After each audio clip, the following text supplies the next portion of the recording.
अभी आप इनकी कंडीशन देख सकते हो कि इनका किस तरीके से ट्रांसप्लांट हुआ है और कितना एरिया कवर किया गया है। इनका अप्रोक्स लगभग 3000 ग्राफ्ट का प्लान था।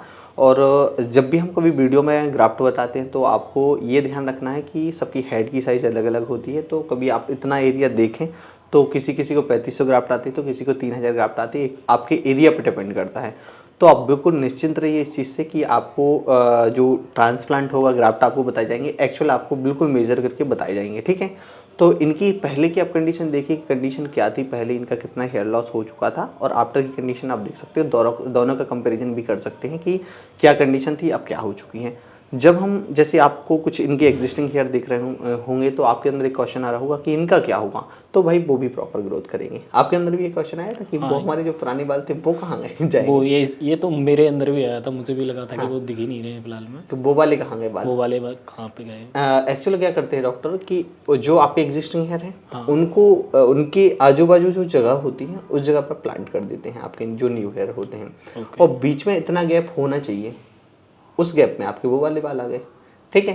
तो कभी वो भी बाल झड़ते हैं इन फ्यूचर, तो कभी ये प्रॉब्लम नहीं आएगी कि आपको फिर से बॉल्डनेस दिखने लगे या कोई दिक्कत हो। तो इस तरीके से प्लान करते हैं कि अभी का तो आप ठीक लगे, ठीक है। अगर मान के चलो वो बहुत ज़्यादा कमजोर हो चुके बाल तो उनका क्या करेंगे, तो वो झड़ जाएंगे, बट ये वाले आपके रहेंगे तो आपके रिजल्ट पे कोई फर्क नहीं आएगा। तो इसी तरीके से मेरा भी प्लान किया गया था। आपने मेरी पिक्चर पुरानी देखी होगी तो उसमें भी ऐसे ही सेम था, यही था, मैंने भी देखा था आपका, देखा था ना पुरानी पिक्चर में ऐसा था। पिक्चर्स में तो प्रॉपर वो भी अभी भी नहीं गए, क्या मालूम क्यों नहीं गए। मतलब हम डॉक्टर ने भी इसी उम्मीद से किया था कि कल को झड़ जाएंगे अगर तो कोई दिक्कत नहीं। बट हेयर ट्रांसप्लांट के बाद जो 6 मंथ की मेडिसिन होती हैं वो इसीलिए दी जाती हैं कि आपकी जो एग्जिस्टिंग हेयर वो बचे रहे। तो बच गए फाइनली, आज 3.5 साल हो गए, कोई दिक्कत नहीं है, अच्छा रिजल्ट है कि नहीं। तो देखो आपका कल ट्रांसप्लांट हुआ, आज कंडीशन जो है ठीक है, ड्रेसिंग आपकी आज चेंज हो गई, आप आज घर चले जाएंगे, ठीक है। घर जाकर आपको क्या करना है, ये पट्टी निकाल देना है कल। तो कल ऐसे डायरेक्ट निकालोगे तो निकल जाएगी। अभी जो पट्टी खोली गई थी उसमें आपको कोई दर्द हुआ था क्या? नहीं, कोई दर्द नहीं हुआ। कोई दर्द नहीं हुआ। प्रॉपर घाव बिल्कुल हील हो चुके हैं, ब्लड तो बिल्कुल आता नहीं है, कोई दिक्कत नहीं है, ठीक है। इतना आपका काम हो गया।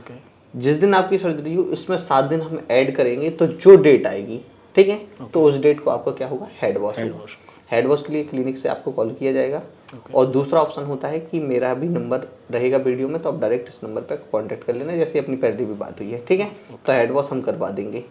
हेड वॉश कोई ऐसा नहीं है कि अगर हमसे हेड वॉश गड़बड़ हो जाए तो रिजल्ट पे कोई फर्क है।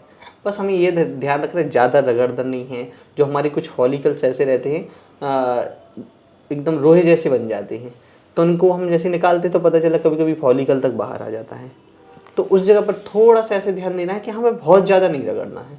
आपने जैसे आज पानी डाला, कल को थोड़े आपके जो हार्ड हो जाएंगे ग्राफ्ट, ठीक है, तो बिल्कुल ऐसे निकल जाते हैं। जैसे कुछ दाने जैसे बनते हैं, तो वैसे दाने दाने से निकल जाते हैं। ऐसे हाथ से भी करो तो खिसक के ऐसे कट जाते। आपको ध्यान रखना है कि जो सलाइन दिया गया उसको सलाइन को बार बार करना है।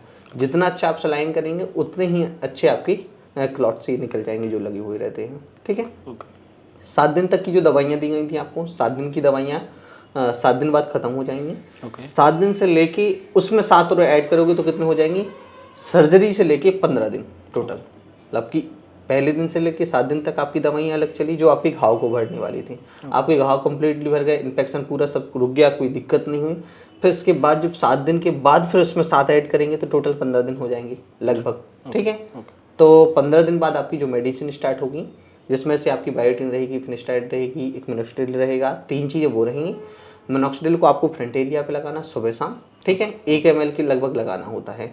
तो उसको फिर इस हिसाब से लगा लेते, किसी का ज़्यादा एरिया है या पीछे तक बॉल्डनेस है तो वो लगा सकते हैं। बट मेरा ये है कि अगर पीछे बॉल्डनेस आपको नहीं है तो सिर्फ आप ट्रांसप्लांटेड एरिया पे लगाओ। अगर आपको ऐसा लग रहा है कि थोड़ा बहुत एरिया ये कम हो रहा है तो फिर पूरा कवर करो, क्योंकि हमें पूरा ही अच्छा चाहिए। अब लोग बोलते हैं कि मिनोक्सिडिल लगाने से ऐसा ना हो कि यार ये वाले बाल झड़ जाएं, तो ये वाले बाल नहीं झड़ते हैं। मेरा खुद प्रैक्टिकल ये है कि मेरे बाल यहाँ तक थे कुछ आगे, बस ये पीछे वाला हिस्सा भी कम था, तो मैंने सोचा कि पूरा कवर करेंगे तो आज भी जिंदा है, ठीक है। तो उससे बाल नहीं झड़ती। मिनोक्सिडिल आप पूरा पीछे तक लगा सकते हो, क्योंकि हमने जब करा ही लिया पूरा काम तो अब हमें अच्छा पूरा रिजल्ट चाहिए कि आगे आगे अकेला अच्छा चाहिए, अच्छा ही पूरा ही चाहिए उसमें। फिर इसके बाद क्या होगा कि आपको मिनॉक्सिडिल को बता दिया, आपको एक लिक्विड दिया जाएगा अलग से, छोटी बॉटल। तो ये जो डोनर एरिया है इस पे हमें लगाना पड़ता है, ठीक है, क्योंकि जो हीलिंग है उसकी प्रॉपर और हो सके अच्छे से, ठीक है। कभी कभार आपको लेटने में थोड़ी सी नमनेस आएगी, थोड़ा सा आपको अजीब सा लगेगा, कभी कभार बीच बीच में किसी दिन आपको यहाँ किसी एक पॉइंट पे एकदम ऐसे लगेगा कि कोई चीज़ चुभ रही हो। तो ये सिर्फ ये संकेत हैं बाल आने के, बाल हमारे निकलना स्टार्ट होते हैं, उसको भेदते हैं स्किन को, तो वो रहता है। 15 दिन बाद जब आपकी दवाइयाँ स्टार्ट होगी तो उसमें क्या रहेगा कि मिनॉक्सिडिल जब हम स्टार्ट करेंगे तो हमारे जो बाल आपकी जो लगाए गए ये बाल झड़ना शुरू हो जाएंगे, इसको शेडिंग फेज कहते हैं। तो शेडिंग आपका जैसे ही होगा तो लगभग 1 महीने तक आपके सारे बाल झड़ जाएंगे, 1 से 1.5 महीने में पूरे चले जाएंगे। अगर किसी दिन एक दिन में आधा हिस्सा भी चला गया तो आपको बिल्कुल डरने की जरूरत नहीं है, ना आप टेंशन लेना कि यार हमारे बाल अब ऐसा ना हो कि झड़ गए हैं, अब आएंगे कि नहीं आएंगे। बाल निकलेंगे तो नीचे से एक मुड़ा हुआ बाल भी निकलेगा आपका, तो वो जो मुड़ा हुआ बाल निकलेगा तो ये सोचना नहीं है कि यार ऐसा ना हो कि हमारी ये जड़ से जा रहा है, तो वो जड़ से नहीं जाएगा बाल, वो आपका बाल होता है। क्या करते हैं कि बाल को जब हम स्किन से निकाल के बाहर रखते हैं, जब स्टोर करते हैं, तो उसका क्या रहता है कि उसकी जो हमारी स्किन होती है, स्किन से बाल का संपर्क टूट जाता है, फॉलिकल से जो उसकी जड़ होती है, जड़ से उसका संपर्क टूट जाता है जहाँ हमारे बाल बनते हैं। अब जब हम ट्रांसप्लांट कर देते हैं, ट्रांसप्लांट करने के बाद वो जो नीचे नया बाल उगता है तो वो ग्रोथ करता है, तो आगे वाले बाल को वो गिराने का प्रयास करता है, तो पीछे वाला बाल पुश करेगा, आगे वाला बाल निकल के गिर जाएगा। तो बाहर तो दिखेगा इतना चिकना कि वो टोटल गंजापन आ गया हो, बट गंजापन नहीं आता, नीचे नया बाल ग्रोथ करता है। अब ग्रोथ करने में जैसे कभी आप ट्रिम कराओगे या कभी हम छिलवाते हैं, गंजा बिल्कुल एकदम सेव करवा देते हैं बालों को, तो हमारे बाल क्या होते हैं कि 3 महीने में ग्रोथ करते हैं, 3 महीने में अच्छी खासी दिखती है। 90 दिन का रहता है टारगेट। हाँ। तो आप ये सोचो कि आपकी जो स्किन के अंदर चला गया बाल, लगभग इतना थोड़ा बहुत तो चला ही गया होगा, उतना ही निकलने में कितना टाइम लगेगा? टाइम तो लगेगा। तो आपका निकलना स्टार्ट हो जाता है कब से बाल? 15-16 दिन से नया बाल निकलना स्टार्ट हो जाता है, बट वो दिख कब पाता है? लगभग 2.5 महीने बाद दिखता है। देखेगा 2.5 महीने बाद। ग्रोथ कब देखेगी आपकी? लगभग 4 महीने बाद। अब 4 महीने बाद जब आपकी ग्रोथ आएगी, आप बोलोगे इस तरफ तो बाल अच्छे आ रहे हैं, इस तरफ कम आ रहे हैं, फिर आप हमें कॉल करोगे फिर से, ठीक है। तो उसका भी मैं आपको बता दूं कि बाल सुबह टाइम ये लग गए, शाम के टाइम ये लग गए, तो धीरे धीरे करके ऐसे ग्रोथ करते हैं आगे पीछे, तो उसमें भी टेंशन नहीं लेना। किसी एक पॉइंट पे आपको ऐसा लगेगा कि इस जगह पर बाल ही नहीं आ रहे हैं, ऐसा ना हो कि ये वाले ग्रो ना करें, तो वो भी ग्रो करते हैं, वो ग्रो करेंगे आपकी कुछ टाइम बाद। तो जब ग्रोथ हमारी आती है आगे पीछे आती है तो टेंशन बिल्कुल मत लेना। ये जो बातें हैं जो हमने पेशेंट से जानी है, उन्होंने कॉल किए हैं, हमसे पूछे हैं, तो ये है। कभी कभार किसी किसी को क्या होता कि वो ज़्यादा इन्फेक्टेड एरिया पे रहते हैं या ज़्यादा क्या कहते हैं धूल मिट्टी वाले एरिया पे रहते हैं, तो उनको क्या रहता है कि किसी किसी को पिंपल हो जाते हैं, किसी किसी को यहाँ पर रेडनेस आ जाती है, ठीक है। तो उनको एक मेडिसिन देते हैं अलग से, तो उस मेडिसिन को आप 10 दिन तक खाओगे तो वो ठीक हो जाएगा, तो उसमें भी टेंशन लेने की ज़रूरत नहीं रहेगी। मैंने देखा है जैसे 100 केस हुए तो 100 में से 2 को तो कभी कभार हो ही जाता, क्योंकि हर कोई केयर नहीं कर सकता। बस केयर हमें क्या करनी है। अब जैसे कोई बोलेगा कि धूल में जा सकती, हाँ धूल में आप जाओ। कुछ लोग बोलते हैं कि यार हमारे एरिया में तो धूल ही रहती है पूरे, कहीं कंस्ट्रक्शन काम चल रहा है तो वहाँ पे धूल ही धूल रहेगी, तब क्या करेंगे? सर्जिकल कैप है, आप सर्जिकल कैप लगा लो, चले जाओ। और नहीं लगा पा रहे बाई चांस यदि आप धूल मिट्टी कुछ भी आ गई है, तो फिर आप घर पे आओ और आके उसको धो लो। जो आपको बेबी शैम्पू दिया गया है, सुबह शाम अच्छे क्लीन करो, उसको क्लीन रखो। बस ऐसा मत करो कि रात में धूल मिट्टी आ गई सिर पे, सो गए, सुबह तक वो अच्छे से जम गई तो वो ख़राब कर देगी फिर आपकी स्किन को। आप समझे बात को? तो ये ध्यान रखना है। अब दूसरी बात, ठंड में करवाएं, गर्मी में करवाएं, किस मौसम में हेयर ट्रांसप्लांट करवाएं, मौसम का कोई फ़र्क नहीं पड़ता, क्योंकि मैंने गर्मी में कराया, आपने ठंड में कराया। आप ऐसे एरिया से को ठंडी हमेशा ठंडी रहती है, हम ऐसे एरिया से हैं कि गर्मी रहती ज़्यादातर, ठीक है, तो कोई फ़र्क नहीं पड़ता इससे, ठीक है। पसीना आता है तो पसीने से क्या पड़ता है ट्रांसप्लांट पे, तो पसीने से किसी प्रकार कोई फ़र्क नहीं पड़ता, क्योंकि हमारी बॉडी का ही वो पार्ट है। अगर उसको नुकसान करना होगा तो वो बॉडी के अंदर भी नुकसान कर देगा, तो बाहर निकलने के बाद कौन सा नुकसान करेगा। बट ध्यान क्या रखना है कि पसीना आया, वो बॉडी पर चिपक गया, तो उसको वहाँ रखना नहीं है, उसको साफ़ करना है। मतलब सुबह शाम आप धोगे तो साफ़ होता जाएगा, ठीक है। ये जो कुछ बातें थी हेयर ट्रांसप्लांट के बाद बहुत सारे लोगों के अंदर ये क्वेश्चन आते हैं, तो ये मैंने इसलिए आपको क्लियर किया ताकि आपको मतलब कभी कोई बात ही ना करना पड़े इस बारे में, ठीक है। और कभी कोई प्रश्न आता है तो आप हमें कॉल करिएगा, तो हमारे पास एक नया कंटेंट आ जाएगा कि हम एक उस पर भी वीडियो बनाएंगे, क्योंकि कई लोगों को ये सब सवाल आते रहते हैं। अब वो बोलेंगे हेलमेट कब से लगा सकते हैं, तो हेलमेट का ऐसा रहता है कि 7 दिन बाद आपका जैसे हेड वॉश हो गया, हेलमेट हमें कब तक लगाना है, पूरे दिन तो हम लगा के रखते नहीं, हमें आधे घंटे का सफ़र करना है या 1 घंटे का सफ़र करना है, उतने के लिए हेलमेट लगा लो, निकाल के रख दो। आप समझे बात को? निकालने के बाद रूमाल से अच्छा साफ कर लो, वहाँ पर पसीना नहीं होना चाहिए, है कि नहीं। पसीना होने से, पसीना नुकसान नहीं करता, पसीना होने के बाद जो धूल मिट्टी आती है वो नुकसान करती है, तो वो नुकसान ना कर सके, तो ये बचना है।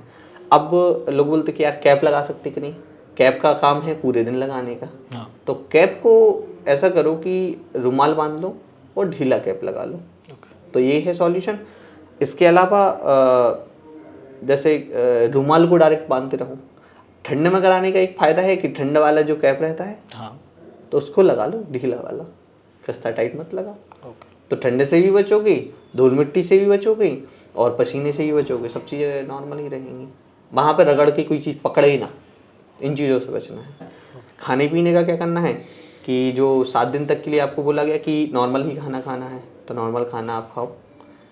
नॉर्मल खाना मीन्स ये है कि खाना खाने से कोई बड़ी परेशानी नहीं आती, कुछ अलग खाने से डर ये रहता है कि आपको 7 दिन तक जो दवाइयाँ दी गई उनसे पेट खराब होने का डर रहेगा।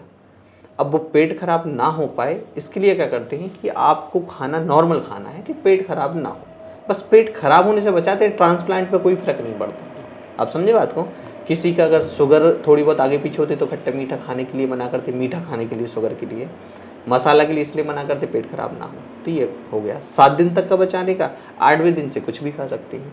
जो लोग नशा करते हैं तो नशा करने वालों के लिए सबसे अच्छा है कि छोड़ दो, है कि नहीं, 6 महीने तक कुछ भी मत करो, कह सकते हैं भाई ठीक है। तो ये चीज़ें नशा करने वालों के लिए जैसे कोई ड्रिंक करता है या सिगरेट वगैरह लेता है तो उनके लिए क्या करना है, जैसे मेरे साथ ये था कि मैं इन सब चीज़ों से दूर था, ठीक है, तो मुझे तो इस चीज़ के बारे में कभी जानने की ज़रूरत नहीं पड़ी। बट जो लोग करते हैं वो लोग सोचते हैं कि यार ऐसा ना हो कि हमारी सबसे पसंदीदा चीज़ छूट जाए, तो ऐसा करो कि कम से कम 4 महीने तक तो अवॉइड करो। और अगर कोई ड्रिंक करता है या सिगरेट पीता है तो सिगरेट वाले लोग बोलते कि भैया एक कर लूँ, कॉल कर ही देते हैं हमारे लिए, तो उनको थोड़ा सा ये रखना है कि यार जब हमने कुछ इतना सब पैसा लगाया है तो 6 महीने के लिए सुधर जाओ, 6 महीने बाद फिर कर लेना, देख लेना, जब आपका रिजल्ट प्रॉपर आ जाए, सारी चीज़ें अच्छी हो जाएं। क्योंकि क्या रहता है कि जब हम नशे वाली चीज़ें कुछ भी करते हैं तो उससे हमारी जो बॉडी में यहाँ तक जो ग्रोथ फैक्टर पहुँचना है सिर तक, तो वो नहीं पहुँच पाते, क्योंकि पूरा जो ब्लड का पार्ट होता है वो उसको रिपेयर करने में लग जाता है ना, जो उससे क्षति होती है हमारी बॉडी को। तो इससे बचो, सबसे बढ़िया है, ठीक है। खाने पीने में अब क्या करना है, सर्जरी के बाद बढ़िया सलाद वाली जो चीज़ें होती हैं, हेल्दी डाइट लो, ठीक है। हेल्दी में बहुत ज़्यादा हेल्दी नहीं, जितना नॉर्मल खाते बस उसमें ऐसा खाओ कि पेट सही रहे, हम स्वस्थ रहें, हमारा दिमाग ठीक ठाक चले, हम बिल्कुल नॉर्मल रहें। अब कोई जिम करता है तो जिम वाला बोलता है जिम कब से करेंगे, तो जैसे क्या रहता है कि सर्जरी हुई, अभी आपको थोड़ी सी हार्डनेस फील हो रही हुई, हैवी लग रहा होगा, तो वो लोग अगर जिम में जाएंगे, ठीक है, तो कुछ भी करेंगे हार्ड वर्क, तो ऑटोमेटिक यहाँ प्रेशर आता है। तो अभी फिलहाल प्रेशर को छोड़ो, 1 महीने तक आप छोड़ दो। 1 महीने बाद पहले आप नॉर्मल करो जो भी करते हो, जैसे रनिंग करते हो तो रनिंग स्टार्ट कर दो, फिर हैवी तक पहुँचने में लगभग 15-20 दिन लगा दो, धीरे धीरे करके हैवी पर आ जाओ, और जैसे ही आपको कंफर्टेबल लगे तब आप उस हिसाब से देख लो, ठीक है। तो ये सब चीज़ें जो थी कि हेयर ट्रांसप्लांट के बाद बहुत सारे लोगों को क्वेश्चन आते हैं, तो मैंने इस वीडियो में पूरे कवर कर दिए, ठीक है। और आपके अंदर भी जो क्वेश्चन आ रहे थे तो मैंने आपके भी क्लियर कर दिए। और कोई क्वेश्चन हो तो आप पूछ सकते हो। और कुछ क्वेश्चन नहीं, बस और कुछ नहीं है। ये बताओ कि सर्जरी के पहले आपको जो डर लग रहा था, आप काँप रहे थे, आप देख नहीं पा रहे थे, जो आपको इंजेक्शन वगैरह लग रहा था, तो वो डर आपका कब खत्म हुआ वो बताइए। जब मैं सर्जरी रूम में पहुंच गया उस समय मुझे थोड़ा सा डर खत्म हो। ठीक है, थोड़ा लाउडली बोल दीजिए। मतलब मैं जब फर्स्ट में तो जब मेरा वो ब्लड टेस्ट के लिए जो ब्लड लेकर आ रहा था उस समय मुझे काफ़ी घबराहट हो रही थी, क्योंकि मुझे कभी इन सब चीज़ों से गुजरा नहीं हो, तो मुझे वह काफ़ी वो लग रही थी, कभी आपको सुई भी नहीं लगी? मुझे कभी सुई भी नहीं लगी है। ठीक है। तो फिर उसके बाद मैं जब ट्रांसप्लांट के लिए वहाँ पे गए ऑपरेशन रूम थिएटर पे, तो उस समय भी मुझे थोड़ा सा जब वो क्या एनेस्थीसिया लगता था उस समय, थोड़ा सा पेन हुआ था, उसके बाद मुझे कोई पेन उसके बाद कुछ नहीं नहीं। क्योंकि आप तो इतना आवाजें तक कर रहे थे, बहुत ज़्यादा था, समझ रहे थे। फिर उसके बाद ना मैंने होटल पे भी स्टे किया तो वहाँ भी मुझे कोई दिक्कत नहीं, कोई पेन नहीं हुआ, ना अभी हुआ। ठीक है, बस कुछ नहीं, अब सब नॉर्मल है, आप जाइए बढ़िया। ठीक है, आपकी न्यू लाइफ के लिए कांग्रेचुलेशन। तो भाई मैंने आप लोगों को सारी जानकारी शेयर कर दी है। हेयर ट्रांसप्लांट के बाद किन किन चीज़ों को ध्यान रखना, किन किन चीज़ों को फेस करना, कैसे हम चीज़ों को कवर करेंगे, सारी चीज़ें मैंने आपको बता दी हैं। तो ये वीडियो आपके काम का बहुत होगा, इसलिए आप हमारे चैनल को सब्सक्राइब कर लेना। जो भी हमें कुछ नया एक्सपीरियंस देखने को मिलेगा तो हम आप लोगों तक शेयर करेंगे। इंस्टा पर हो तो आप हमें फॉलो कर लेना, फेसबुक पर हो तो भी फॉलो कर लेना। ठीक है, तो फिर मिलते हैं नेक्स्ट वीडियो में।